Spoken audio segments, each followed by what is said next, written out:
इनेलो प्रदेशाध्यक्ष नफ़े सिंह हत्याकांड में पुलिस ने एक और बदमाश को गिरफ्तार किया है। हत्यारों को गाड़ी उपलब्ध कराने में इस आरोपी की भागीदारी रही है। पकड़े गए अपराधी का नाम धर्मेंद्र है। वह दिल्ली के बिजवासन इलाके का रहने वाला है।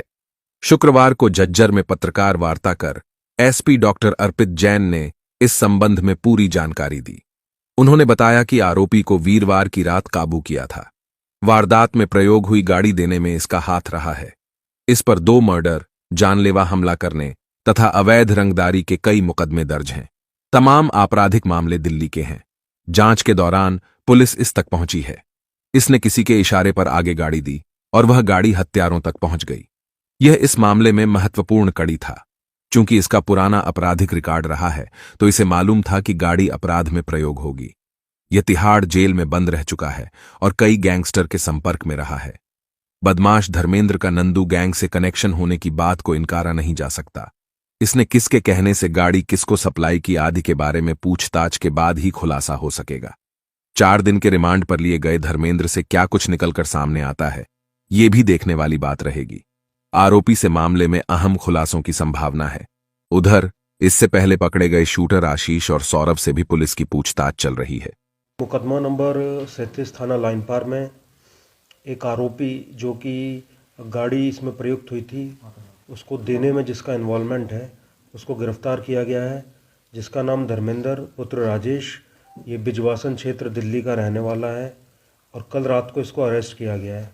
जो I-20 है वो ऑलरेडी रेवाड़ी रेलवे स्टेशन से बरामद हो चुकी है और इसका अगर आपराधिक रिकॉर्ड देखें तो पहले ये 2 मर्डर में, एक गोली चलाने के उसमें किसी व्यक्ति पर और दिल्ली पुलिस से एक मुठभेड़ में भी और कुछ अवैध रंगदारी के मामलों में रहा है। सारे पर्चे जो हैं इसके दिल्ली में जो है दिल्ली में हैं इसके खिलाफ जो भी है। आज इसको पेश किया गया था और 4 दिन का जो है रिमांड मिला है।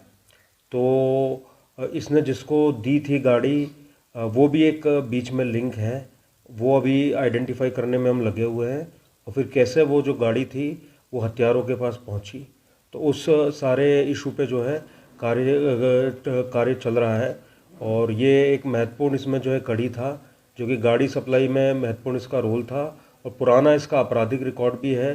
तो ये पूरी आशंका है कि कई जो गैंगस्टर्स या दूसरे लोग हैं उनसे संपर्क में था। तो वो जैसे भी 4 दिन की रिमांड में अब ये पूछताछ की जाएगी और उसमें आगे जैसे भी तथ्य सामने आते हैं उन विषय में आपको बताया जाएगा।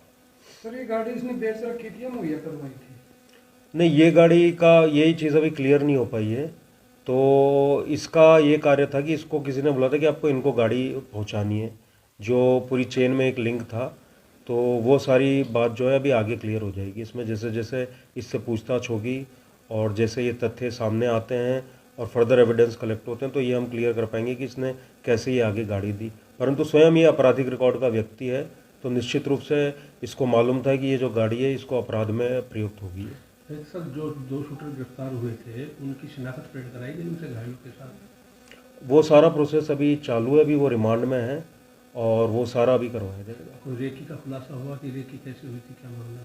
हाँ, देखिए प्राथमिक तौर पे तो लग रहा है कि वो जो रेकी हुई थी, लेकिन उस पर भी अभी एविडेंस और कलेक्ट करने हैं और चूंकि 2 लोगों की गिरफ्तारी और बकाया है तो जैसे ही उनकी गिरफ्तारी होती है तो वो सारी चीज़ें उन्होंने ऐसा खुलासा किया कि बहादुर के जो लोग हैं उनमें किसी का नाम इन्होंने लिया हो, वो उनकी इन्वॉल्वमेंट रही है किसी का? देखिए कुछ लोगों का संदिग्ध रूप से तो नाम आया है और मैंने फिर बताया कि अब जैसे एक ये लिंक मिली है जिसको अरेस्ट किया है कल, तो आगे जैसे भी अरेस्टिंग होती जा रही है और भी कुछ एविडेंस सामने आए हैं तो जो भी संदिग्ध है उनसे पूछताछ भी जारी है और जिसका इन्वॉल्वमेंट आ रहा है उसको हम अरेस्ट करते जाएंगे। सर, जो FIR दर्ज हुई थी उसमें FIR जो भी नाम आए थे अभी तक किसी की भी आरोपी की गिरफ्तारी इस मामले में नहीं हुई है, तो कोई लगता है इस मामले को किसी? देखिए उनसे पूछताछ अभी जारी है और जैसे सबूत आते हैं, अगर अरेस्ट वाले जो है एविडेंस सारे आते हैं तो उनकी भी गिरफ्तारी होगी। तो GDS का भी मामला बताया था कि गाड़ी में GDS लगाया गया था? नहीं, अभी देखिए ये सारा इन्वेस्टिगेशन का पार्ट है, इस विषय पर अभी कुछ भी बोलना उचित नहीं होगा। जो आरोपी सर पकड़ा है वो उसका किसी गैंग से है संबंध? ये पहले जुड़ा रहा है कई गैंगों से, चूँकि ये तिहाड़ में भी रह के आया है तो कई और जो संदिग्ध नाम इसमें आ रहे हैं उनसे ही जुड़ा रहा है पहले। इसमें सर ये भी बताया गया है कि कुछ पैसों का लेन देन भी हुआ था, इसमें सुपारी किसी ने दी थी, तो उसमें भी कोई रिकवरी वगैरह हुई है क्या? नहीं, देखिए अभी जैसे जैसे इसमें आगे अरेस्टिंग होंगी, आगे पूछताछ होंगी, तो इन सारे बिंदुओं पे भी क्लैरिटी आएगी और ये सारी बातें फिर आपको डिस्क्लोज की जाएगी उसके बाद। ठीक है। Thank you.